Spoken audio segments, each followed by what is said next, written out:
Welcome to Cordkillers Reckoning. The world of entertainment is turned upside down, and we're just trying to find out in this post-apocalyptic, desolate landscape of entertainment how to watch what we want, where we want, whenever we want. I'm Tom Merritt. Where's the good stuff, Brian? I'll tell you where the good stuff used to be. Little place called MoviePass. We'll talk about that later.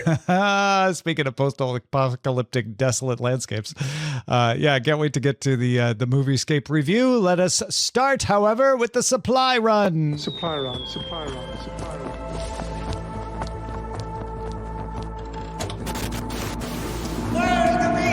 So you've heard of Apple, the computer company, right, Brian? I was about to say, you've heard of Apple, the fruit, right? You've heard of Android, the robot, right? So I can't decide if this is cats sleeping with dogs or if cats sleeping with dogs is just modern society, and that's an outdated reference. But Apple has posted a job listing for an experienced senior Android engineer who will, and I quote, from their own job listing, help build an application used by millions to watch, discover TV, and sports. Now, some people leaned into that and said it's a new sports app. I took it to mean the Apple TV app for Android, because the Apple TV app has sports highlights in it, does sports score notifications and all of that. There is already an Apple TV app for Android TV, the operating system for set-top boxes and smart TVs. So this would only necessarily imply that you are building either that application more, like they're devoting more resources to it, or I think the more intriguing and likely scenario is that Apple is developing an Android app for Apple TV on phones and tablets because they realize that making those people use the web is not encouraging as many subscribers as it should.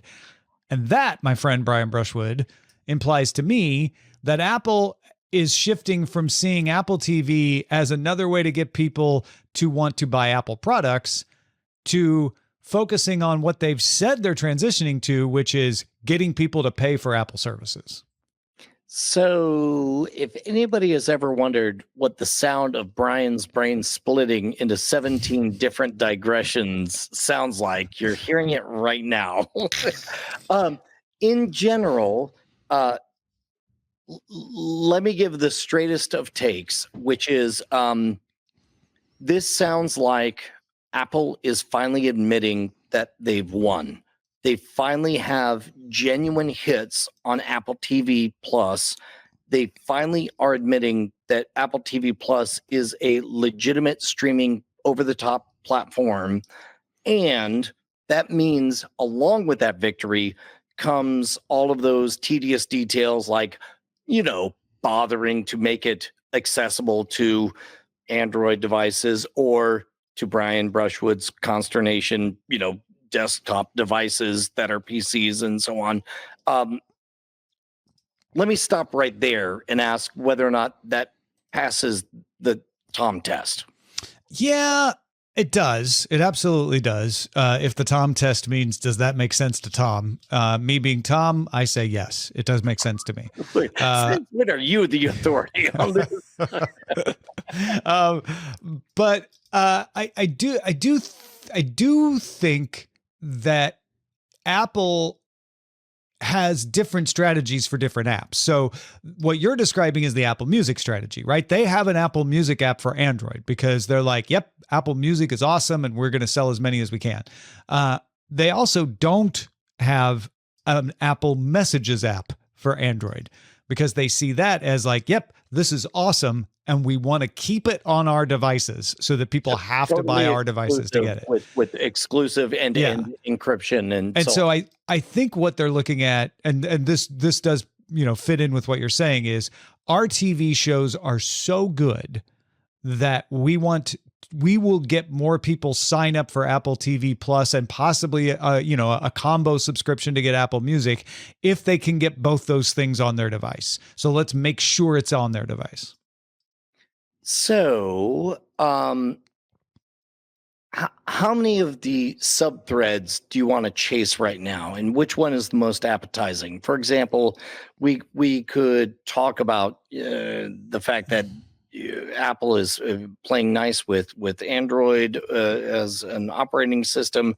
We could talk about the fact that Apple TV Plus was originally pitched and intended, or appeared to be intended, as a way to front load a bunch of content, basically for the purpose of selling more Apple hardware. And this seems to be going in the opposite direction. Or what is the most interesting ghost you want to chase here? So Apple has been very clear in its earnings calls, and I don't expect most people listening to have followed all their earnings calls. So some of you probably know this, some of you don't. But Apple has been very clear that they are preparing for a world in which hardware sales are not the big driver of their revenue. Services are, subscriptions are. So it doesn't surprise me at all to see them, taking another step towards, let's do a thing that sells services more than hardware. You'll know they've finally closed that door when they moved messages to be available on, Roku or Android or something like that. But we're not there now. This does feel more like, you know what? I think we want to make Apple TV a bigger deal. Let's make it available in more places. And I hadn't thought about it till just now, Brian, but it could also be a negotiating strategy to say, you know what? We wanted to get the NFL, and we couldn't quite bend them to our will. By all accounts, Apple was like, yeah, just drop blackout restrictions for everything, and we'll pay you scads of cash for the NFL. And the NFL didn't go for it. That's this. I wonder if they're like, well, if we had said we were available on this many more phones through Android, would that have helped? Or maybe there's other deals that it could help with. So there's that aspect of it too, right? That is a very astute observation that sort of pivots everything. I just had that moment like in the Matrix when everything pivots to third degrees and so on. Yeah. The idea that, okay, so in the beginning, Apple TV Plus did a very astute thing by saying, we're going to have awesome content. If you're buying Apple toys, then great. You'll also get awesome content on top. You're welcome. The end. Love you. XOXO Apple. And now we're at the end of that arc where it's like, oh, wait, I'm sorry. Are you courting Major League sports of any variety? Whether from pickleball to F1 to Major League Baseball to NFL. Oh, I'm sorry. Are you not available on every single microcomputer that is in everybody's pocket? We're going to need you to fix that. And maybe this is that reckoning. Maybe that's their reckoning for this same moment. Yeah, because up till now, they very reasonably, in my opinion, could say we're available on every device on the web, because you could go to tv.apple.com, log in with an Apple ID, and watch Apple TV on any device that had a browser. That is not how people do things these days, though, right? Like, for instance, Brian, why don't you use Apple TV more?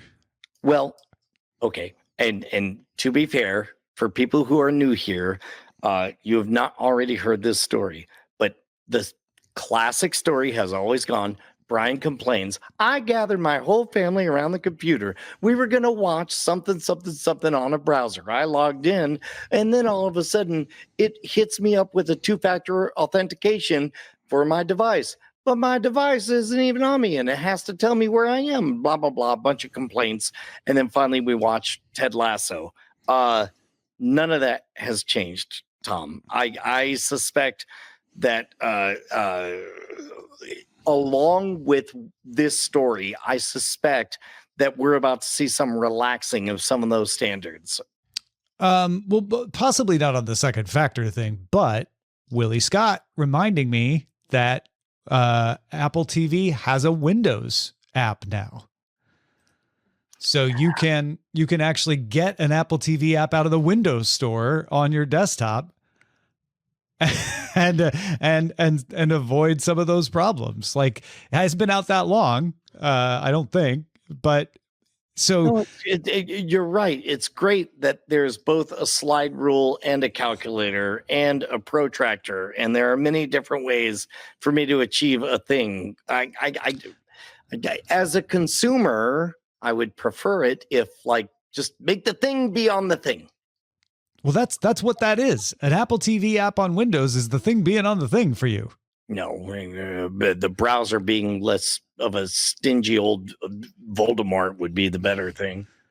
Well, why not just log into that app and then never have to worry about logging in again because you've logged into the app? What are you, a cop? I think we may have gotten to the bottom of Apple's strategy here. Is like, yeah, we need to make it easy for Brian to be less mad at us.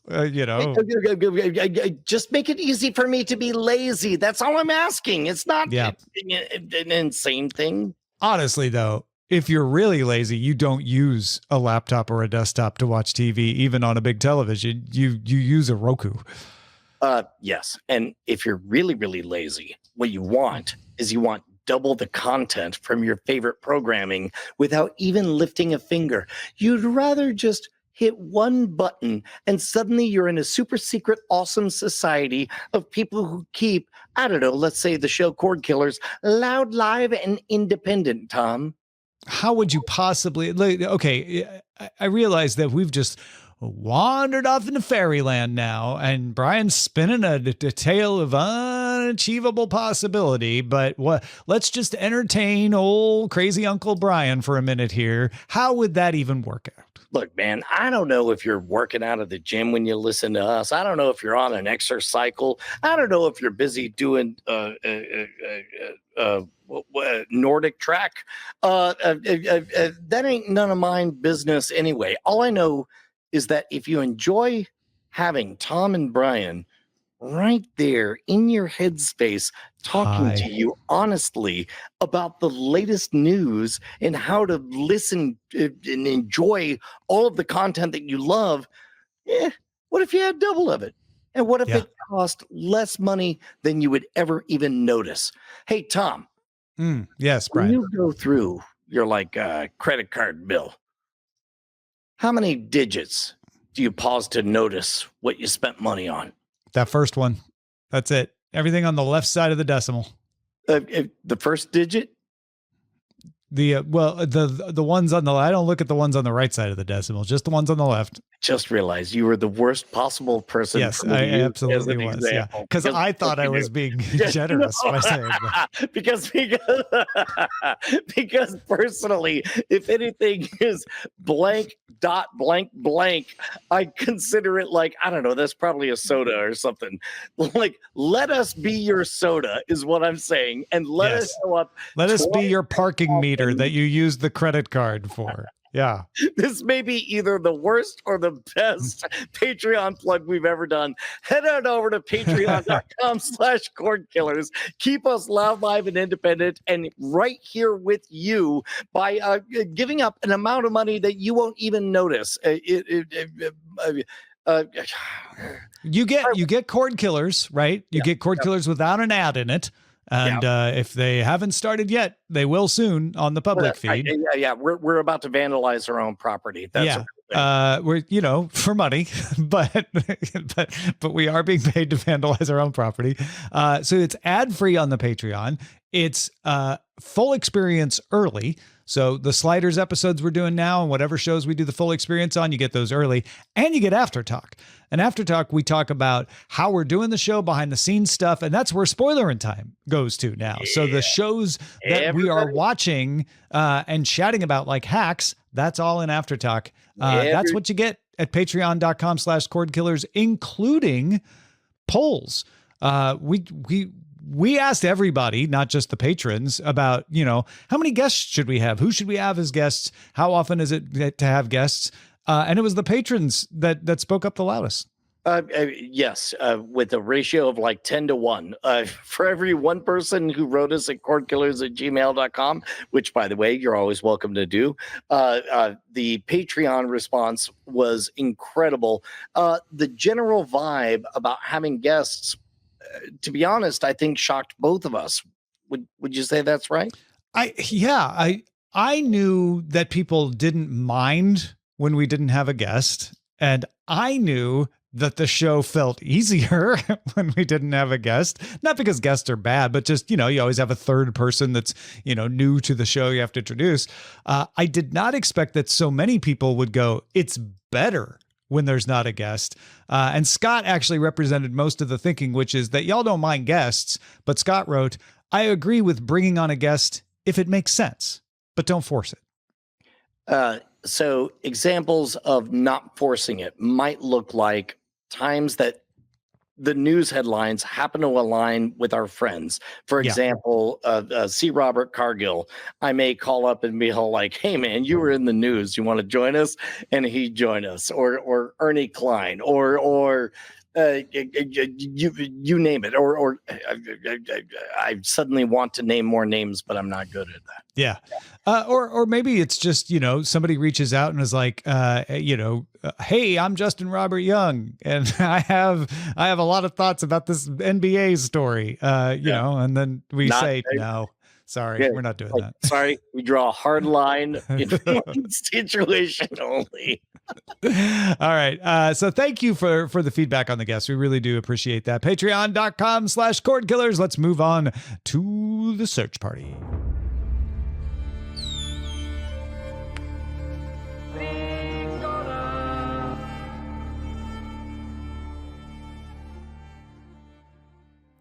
So we got the trailer for The Bear season 3 out June 27th. I know a lot of folks on listening in the audience have been following that. I'm excited about it. It is a big change in atmosphere. Not to be too spoilery, but they've remodeled the restaurant, so things look a lot different. But it also looks like things are getting more serious. So that's coming on June 27th. And then the news that I think Brian and I are the most excited about is that Max has renewed Hacks for a 4th season. We are going to talk about that finale of Hacks on Spoiler in Time and After Talk. But without getting spoilery, boy, did that finale make me glad to know that they have renewed it for a 4th season. That was a cold shot. And yeah, we'll explain exactly why in Spoiler in Time later on. But basically, they made a move that said, your move, HBO/Max. We don't know really what you are at this point anymore. Well, this is just Max. Hacks is not on HBO. Even if you're one of the people that has HBO, some people still have HBO only because of a cable system or not. You can't watch Hacks there. You got to watch it on Max. I will say that this season was very good. We're going to talk about why it was good in After Talk. Is there anything else? It would have been again, without talking about the details, because we're saving that, but it would have been interesting if that was the end. Right. Oh, no, and it just sort of left it up to your imagination. I would have been frustrated, but it would have been kind of poetic. Oh, Tom, you have that version of dyslexia where you confuse interesting for agonizing. I understand some people do that. Well, how about this? Chris Hemsworth is in talks to star in Paramount Pictures' untitled Transformers G.I. Joe crossover movie.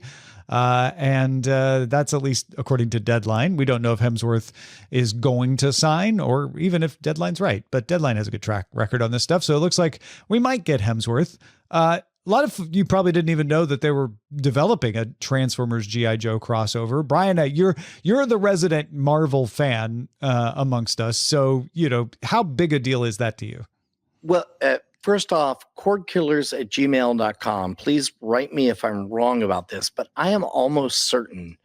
I know that as a second grader, I bought G.I. Joe comics, and I know, I want to say around 1984, 1985, there was a crossover of G.I. Joe and Transformers, and that was the very first time that I had the idea that worlds could collide.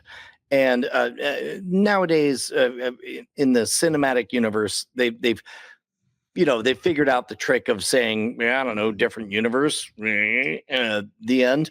But I I mean, to be honest, like I'm ready for the playful anything goes world of GI Joe beating Transformers. I'm ready for Barbie Transformers crossover. I'm ready for I'm ready for Stephen Hawking next generation Star Trek, Star Wars, Patton Oswalt crossovers. Like any of the above are fine with. Wow, you're like serious about the crossovers. Just anything. Yes. Yeah. Well, cool. I just now realized that what I'm describing is I liked Roger Rabbit. More of that, thanks. Yeah. We got a trailer for Moana 2 that will be released in theaters on November 27th. If you're a fan of, The Rock as Maui and all of that, it's coming back. They were a little bit coy about what the main themes were.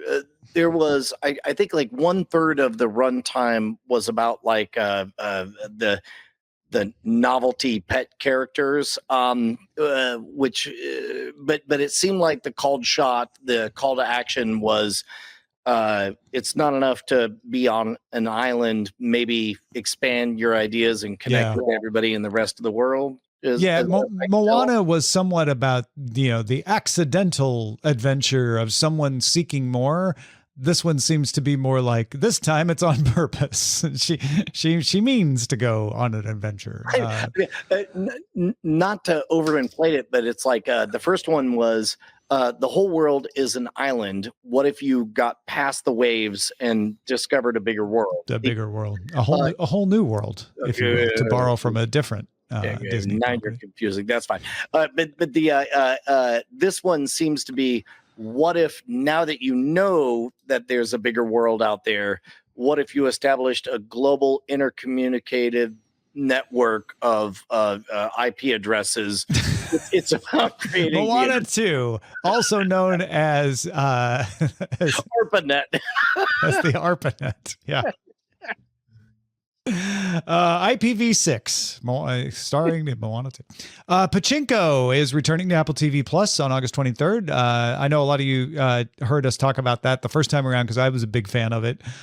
So if you're wondering what's going to happen in season 2, it is told across multiple timelines. So that will continue based on the trailer. We'll see more than just, the modern timeline. We're going to keep going back into the 70s and even into the early parts of the 20th century. Paul Bettany is going to play Vision again. I know you thought he died in that movie a long time ago. Hold on.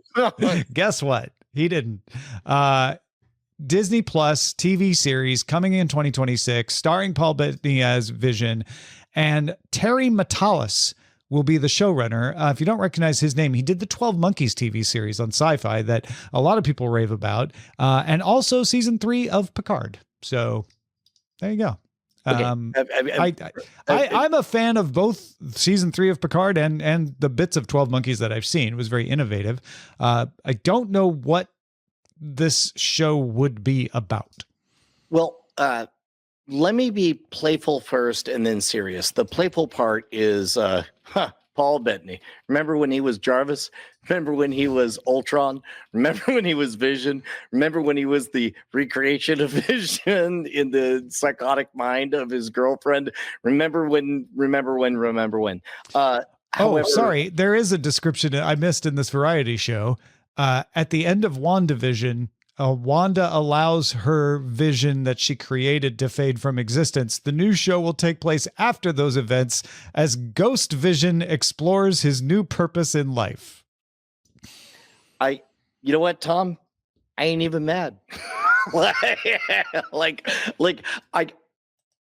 have not disliked Paul Bettany in anything I've seen him do. And as a result, I don't feel like I have any sass to throw.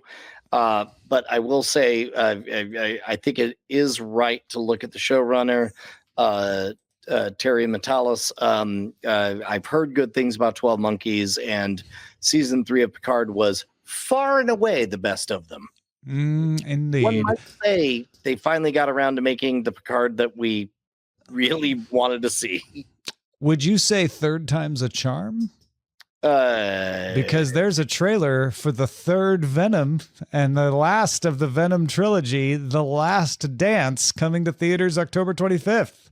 Tom, how did you feel about this trailer? I did not hate the original Venom movie as much as most people. I actually was kind of entertained by the second Venom movie.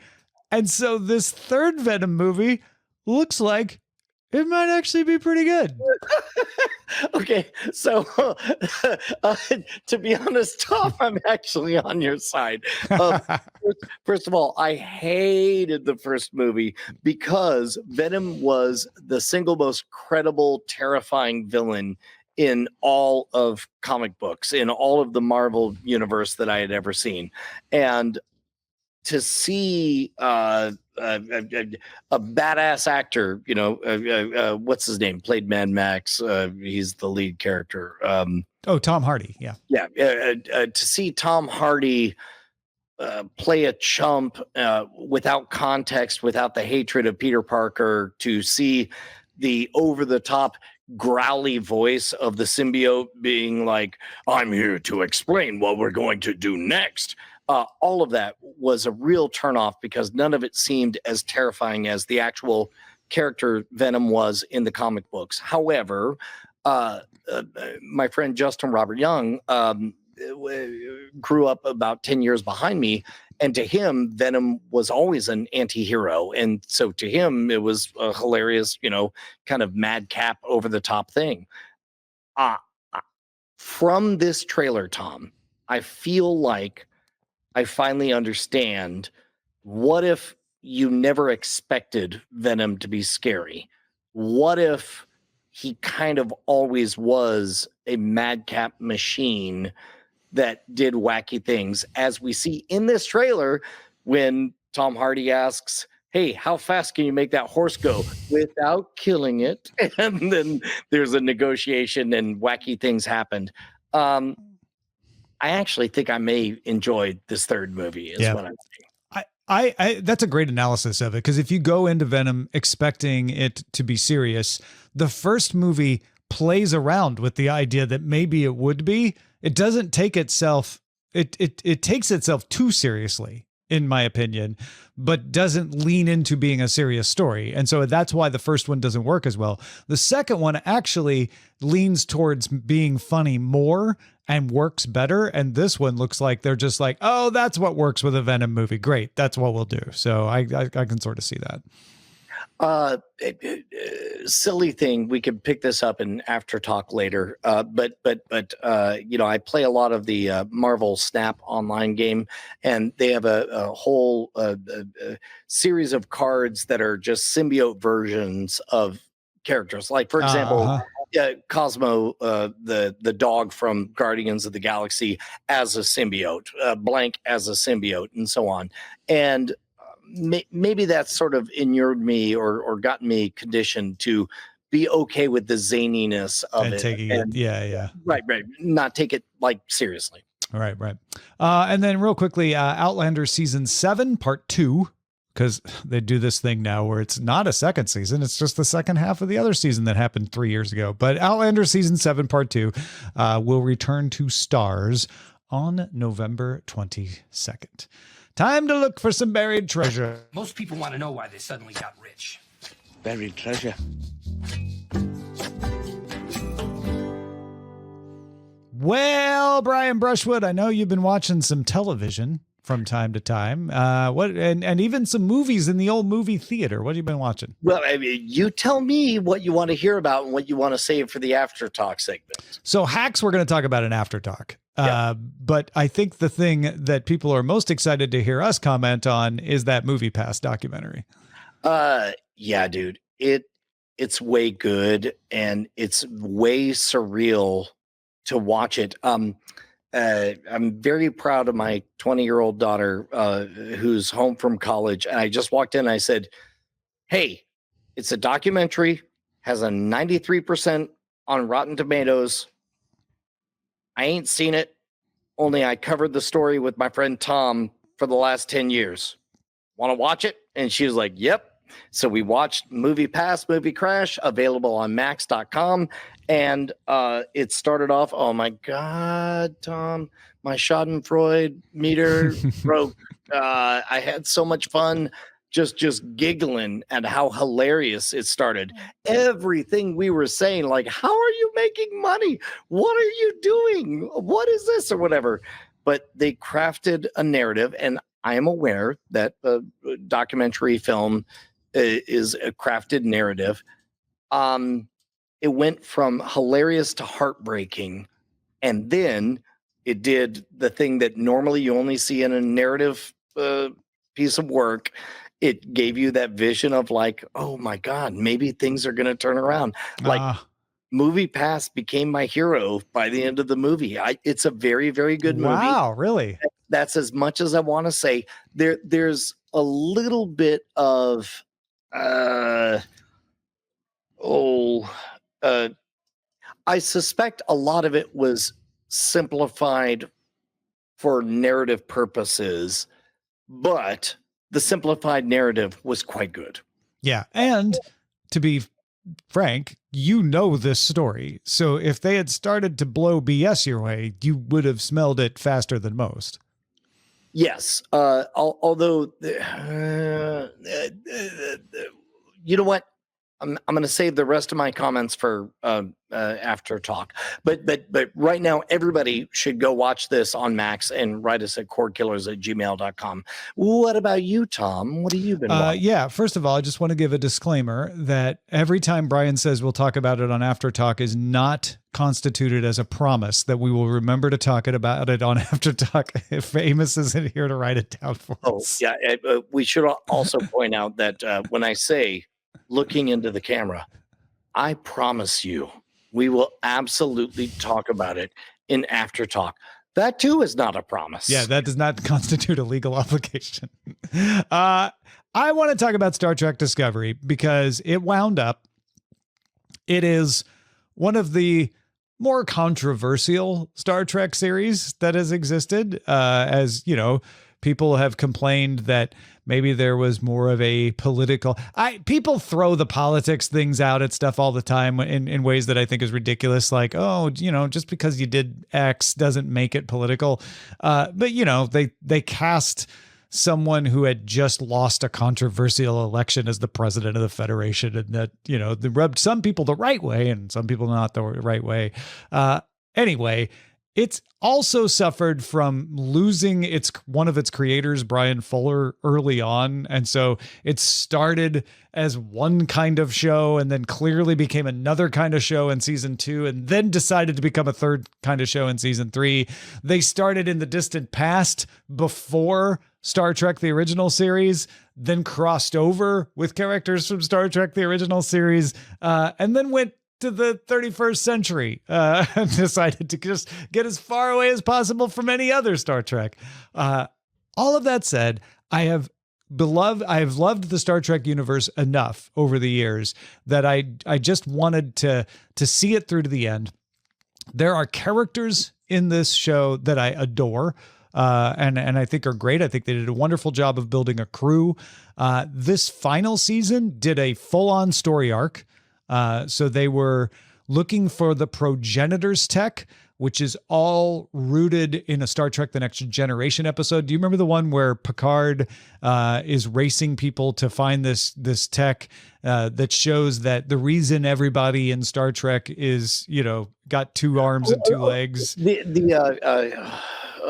do they call it? Not progenitors. The precursors. The precursor species. Well, they call it the progenitors in Star Trek Discovery. I didn't go back and watch the original to find out if it was the same, but yes, you're remembering the right one where you get the basically this is what I hold on in my heart. Like, oh man, I'd be bummed if there are no aliens. And it's like, well, what if there are no aliens? It's like, well, then that just means we get to be the precursors. We get to be the creators of all the aliens. Yeah. And so I thought they did a pretty interesting job in making it a mystery and a chase. And it was a fun season. I really enjoyed this season. It wasn't as compelling as Lower Decks. It was not as interesting and and to me true to Star Trek's roots as Strange New Worlds. But they brought Discovery in for a landing. They did that thing in finales that we're really getting familiar with from doing the full experience, where they say goodbye to the audience for the last half hour instead of really just wrapping up a story. But that was fine. I know there are people who really loved every minute of Discovery, and that was for them. And it didn't bother me at all. I thought it was nice to wrap up Michael Burnham's story the way they did and wrap up the Discovery story. And they, as they do, left a little tiny window open that, you know, maybe the ship itself could be brought back at some point, because it's an interesting ship with its black alerts and spore drive technology and all of that. But yeah, probably not going to be the most beloved Star Trek. It's always going to have a devoted following, and it is safely come into dock. You know what? You landed that so well, I'm not going to mess it up. If you got something we should be on the lookout for, email us cordkillers@gmail.com. Brian, what is going on in your world these days? You know what? I'm in the awkward position of, like, I can't tell everybody or anybody what Ryer Appledorn and I are working on. As you know, every year we release a new puzzle box adventure. We made a lot of progress over the last week, and I think that's all I can say about it. However, what I can say is that our previous last two puzzle boxes have involved kind of a alternate reality game, an ARG. And every month there's a new release to it. And I realized, oh my goodness, we're only 4 months away from the end of last year's puzzle box. So I'm not going to talk about this upcoming one because that's secret.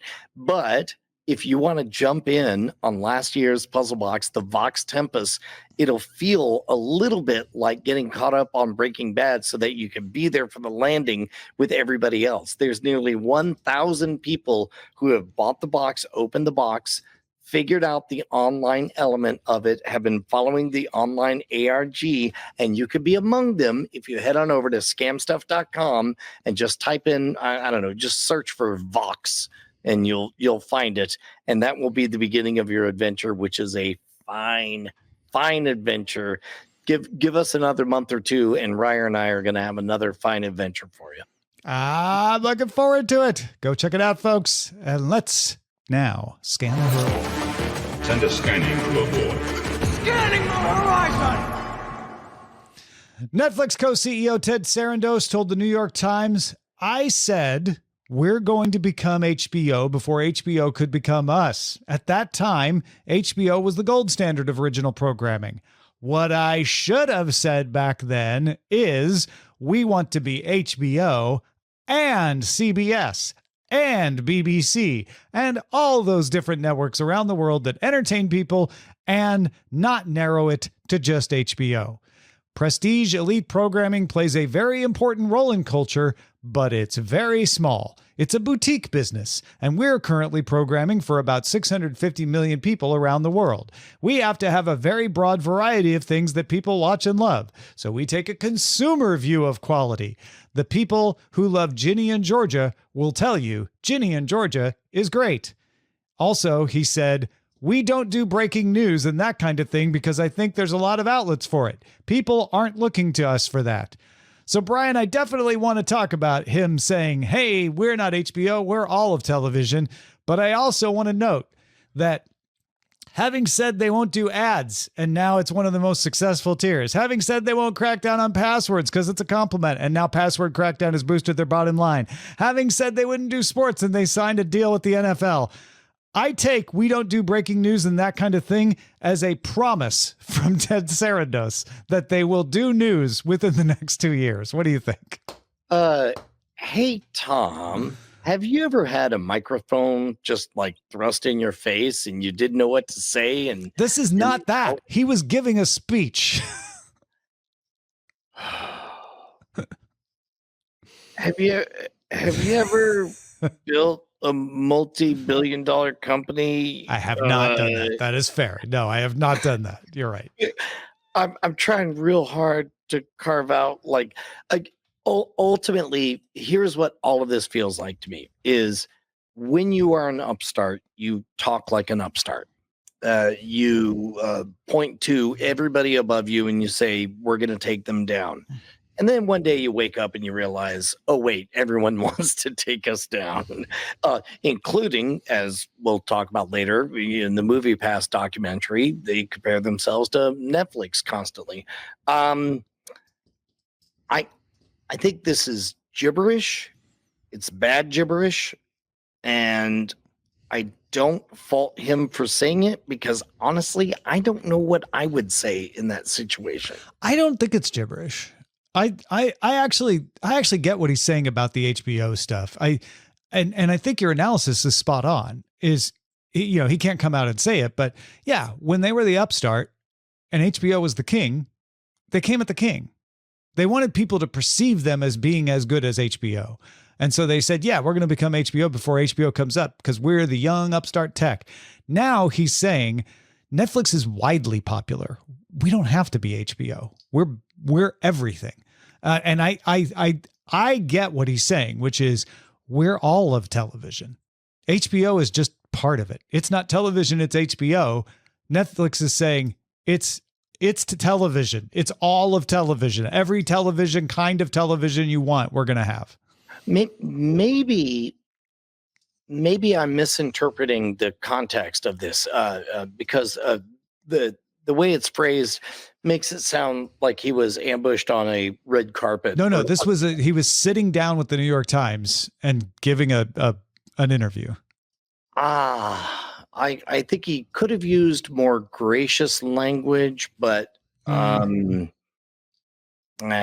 know. But yeah, I do feel like what he's trying to say, because people are coming at Netflix saying you don't have a Game of Thrones. You don't have an award-winning show. HBO is still making the top quality shows. And if it's not HBO, it's Apple. Why aren't you making the top quality shows? And he's saying, we do have some top quality shows. We've got our Bridgertons, but you know what people watched most back in the day wasn't HBO. It was CBS, ABC, and NBC, and we've got those kinds of shows. Well, so let's play this game. Usually I have a better take, but in this case, I've got nothing. I've got no recommendations. If I'm Littlefinger over his shoulder, I have no suggestions for what else he could say. I will say it sounds like he's being bombastic and over the top, but what about you, Tom? I mean, I think you're right. I don't think your analysis, I think you do have analysis and it's spot on. He's declaring victory. He's like, we got 650 million people, y'all. Maybe just be a little bit more chill in your victory dance. Sure. I was more distracted by him saying, we don't do breaking news because there's a lot of other outlets for it, which is exactly what they've said about all the things that they changed their mind about 2 years later. So I want to go back to that. By 2026, Netflix will have a breaking news program. Yeah. I bet you. Netflix also released some viewership numbers. That Netflix Cup, that was the Formula One drivers and pro golfers playing golf together. 700,000 viewers. Didn't bring in that many people, at least by Netflix standards. The top ranking title in the latest report appears to be Leave the World Behind, with 121 million views by comparison. The most watched television series is One Piece, which I have heard a lot of buzz about, with just less than 72 million total views. So I'll keep my take short on this one.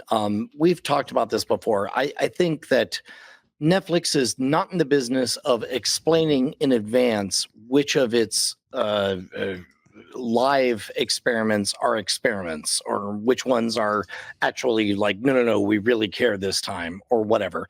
Mm-hmm. It's a little bit like a dumb metaphor, but I spent $60 on a kiddie pool because I wanted to test how much water I could get out of the well on our property.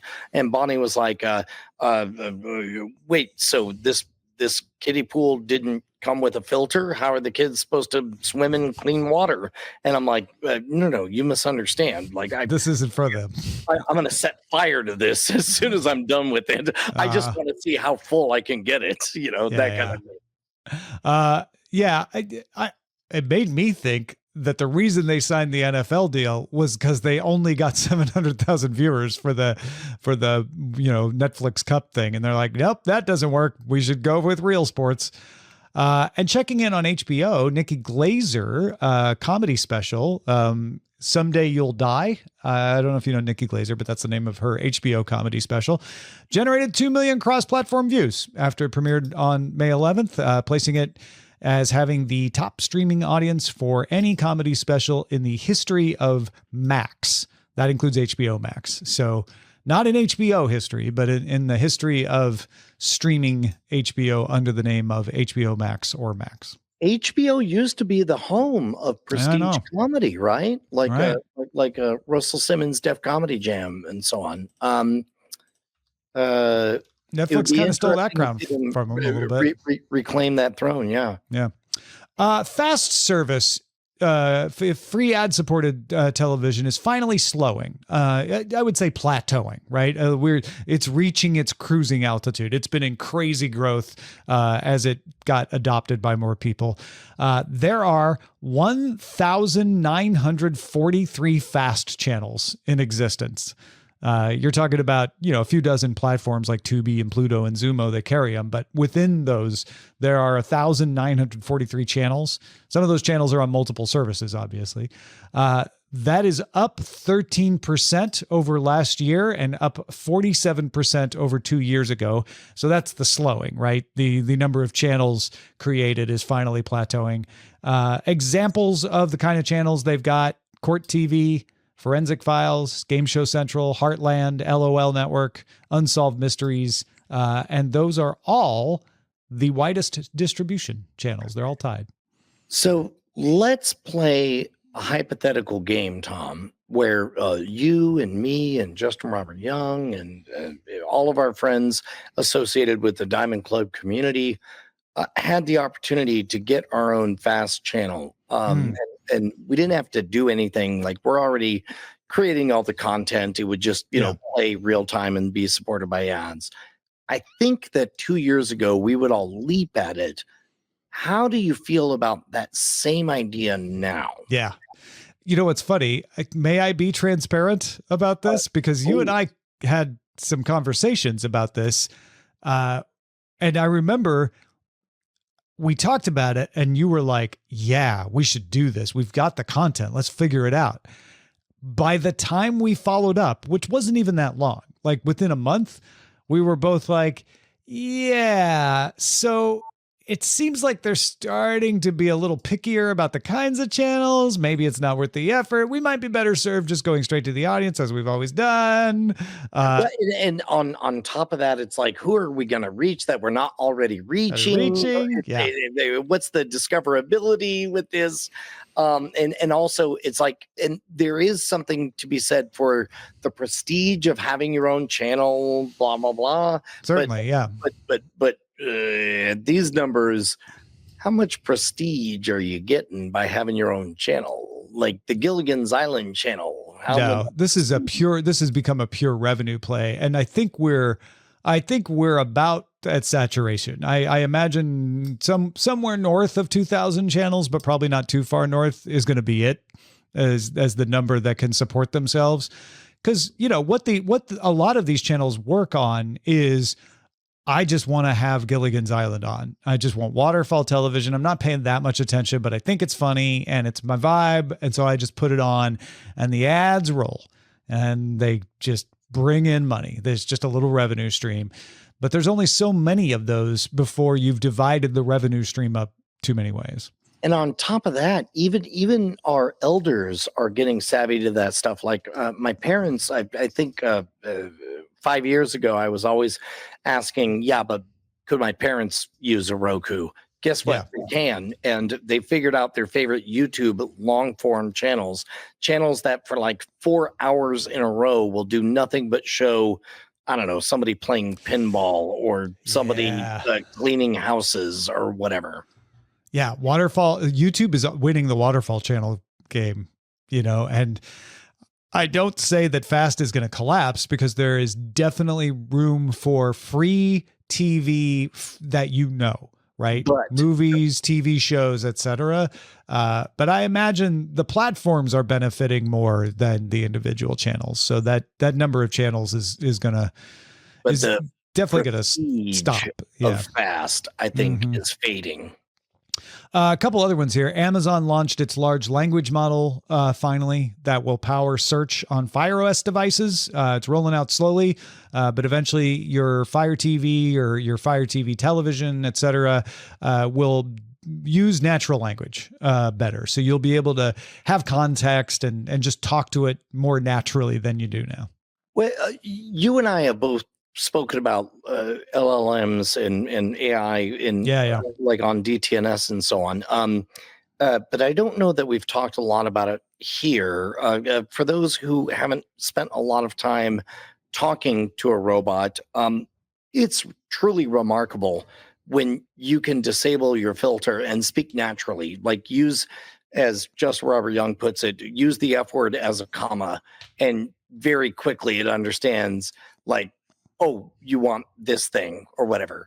Like, hey, there's that one show, I don't know, there's like a skinny dude who wears red. Yeah. It started in black and white and he has a dumb hat. And then there's like a overweight captain and they're on an island. Whatever that one is, play that. And then it'll get it. Which I to be honest, I think Amazon has the chance to be the first integrated company with a first mover advantage.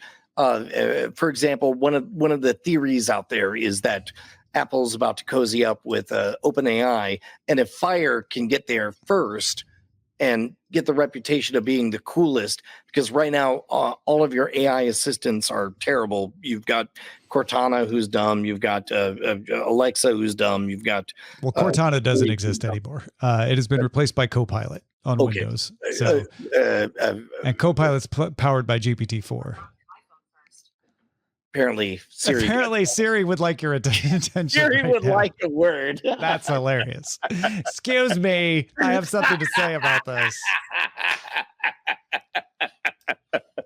But yeah. No, it's a race.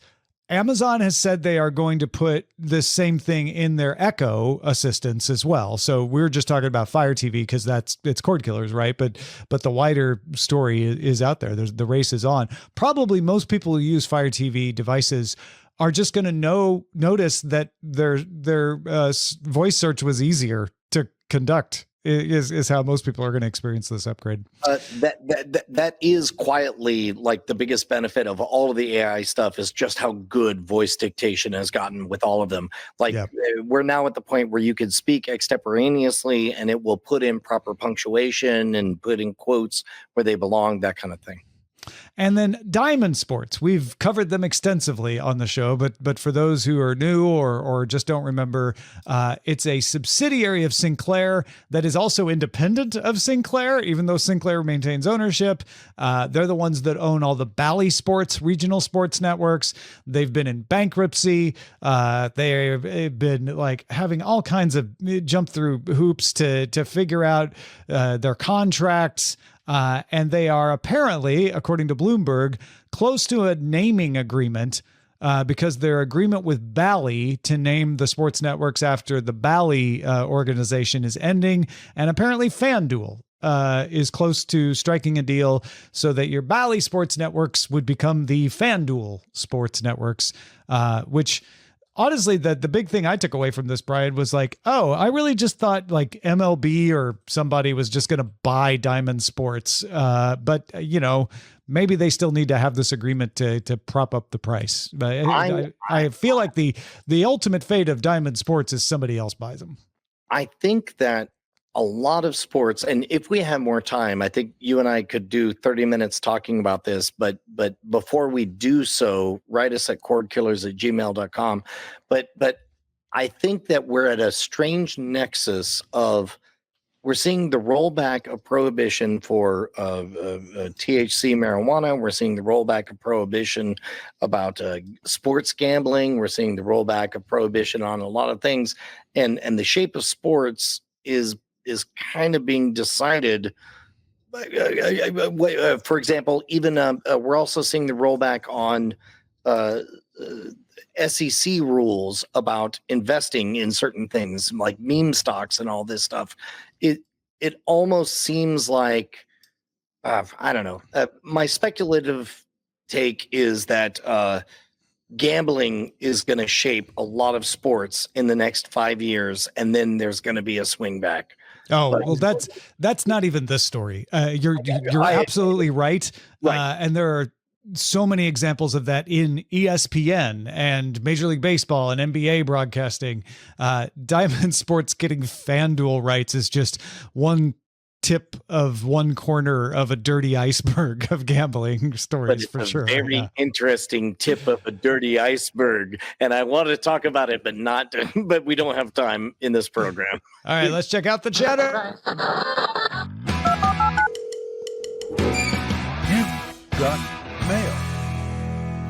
We have got mail, and it's from Evan. We actually talked about Scott's email earlier in the show. Evan wrote in and was asking, are my emails too long? Are they just not what you're looking for? Do you just not get to them?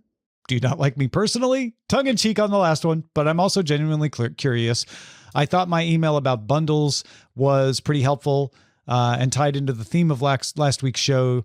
And feels like that kind of stuff usually got read on the air. And then Amos very nicely responded and let Evan know, what's up and all of that stuff. But we thought we'd take this opportunity to just let people know we read, well, at least one of us, if not more of us, reads every email that comes in. And what gets put on the show isn't the best email. What gets put in the show is what fits the format that day. How much space do we have for the emails? How does it fit in with the topics we're talking about? Is it something that really is just a message for me and Brian, or is something that could benefit the general audience as well? But if your email got read on the show, it's not because it is the greatest email. It's because it fit into that day's show. And if your email doesn't get read on the show, it doesn't mean it was a bad email. It just means, we just didn't have room for it that day. You know what? I'll double down on top of that and say that if you had a good take and it didn't get read, it's probably still a good take 3 weeks later when a similar story comes up, and you could say, good point. You may remember I said blank, and then all of a sudden it gets back on there. But yes, 100%. We read all of them. Sometimes we get like 7 emails that all pretty much say the same thing, so we have to just pick one, almost at random to be representative of it. But my goodness, there's nothing that makes me prouder of this show, Tom, than the fact that that the audience has a voice, especially the patrons. Patreon.com/Cordkillers. Indeed. Those words stick in our heads, so keep sending them to us. Our website is cordkillers.com. Our email address is cordkillers@gmail.com, and we are live on twitch.tv/Night Attack Mondays at 7 p.m. Eastern to 4 p.m. Pacific. I reckon we'll talk to you next week.